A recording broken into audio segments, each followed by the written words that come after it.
Good morning, আমি Simran and welcome back to my morning walk series. আজকের দিনটা একটু স্পেশাল, কারণ আজকে একটা স্পেশাল মানুষের বার্থডে। হ্যাঁ, অনুজের বার্থডে। আমরা মর্নিং ওয়াকে বেরিয়েছিলাম মেনলি ওর বার্থডে সেলিব্রেট করতে, কিন্তু ও বললো আজকে ওয়াকিং করবো না, চল একটু দূরের থেকে ঘুরে আসি। সো ফার্স্টে আমরা আধ ঘন্টার মতো ওয়াকিং করেছি, দেন ও বাইক নিয়ে এসেছিলো, আমরা ফরেস্টের দিকে গিয়েছিলাম। আর বার্থডের দিন বার্থডে বয়ের কথা না শুনলে কি আর হয়? আমাদের নর্থ বেঙ্গলে যে রোজ রাত্রে করে বৃষ্টি হচ্ছে, তার জন্য সকালবেলা ওয়েদারটা এত মনোরম থাকে যে চারপাশটাও খুব সুন্দর লাগে। যেতে যেতেই ওর পুচকে ভাগনাটা ওকে ফোন করেছিল বার্থডে উইশ করার জন্য। তারপর আমরা রওনা দিই ফরেস্টের দিকে। গিয়েছিলাম মেনলি চা খেতে, আর ওর জন্য আমি একটা কেক নিয়ে গিয়েছিলাম, সেটাও কাট করতে।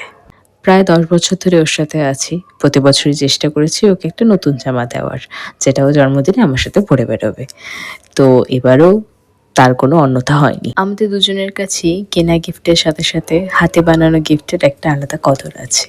তাই প্রতি বছর আমরা চেষ্টা করি আমাদের স্পেশাল দিনগুলোতে হাতে বানানো কিছু একটা জিনিস দেওয়ার। যতক্ষণে ও কার্ডগুলো দেখছিল, ততক্ষণে আমি ওর জন্য যে পেস্ট্রি নিয়ে গিয়েছিলাম সেটা সাজিয়ে নিচ্ছিলাম। সকালবেলাতে তো অত বড় কেক কাটা যায়নি, তাই জন্য ছোটো পেস্ট্রি, যেটা আমরা দুজন মিলে শেয়ার করে তখন খেয়ে নিতে পারি। জানি মর্নিং ওয়াক সিরিজে অনেক আনহেলদি জিনিস দেখিয়ে ফেলেছি, সুইট খাওয়া, দুধ চা খাওয়া, গাড়ি নিয়ে ঘুরে বেড়ানো মর্নিং ওয়াকের নামে। তবে আজকের দিনের জন্য ভুলচুক মাফ। আশা করি পরের সিরিজগুলোতে কিছু ভালো জিনিস তোমাদের সাথে শেয়ার করতে পারবো।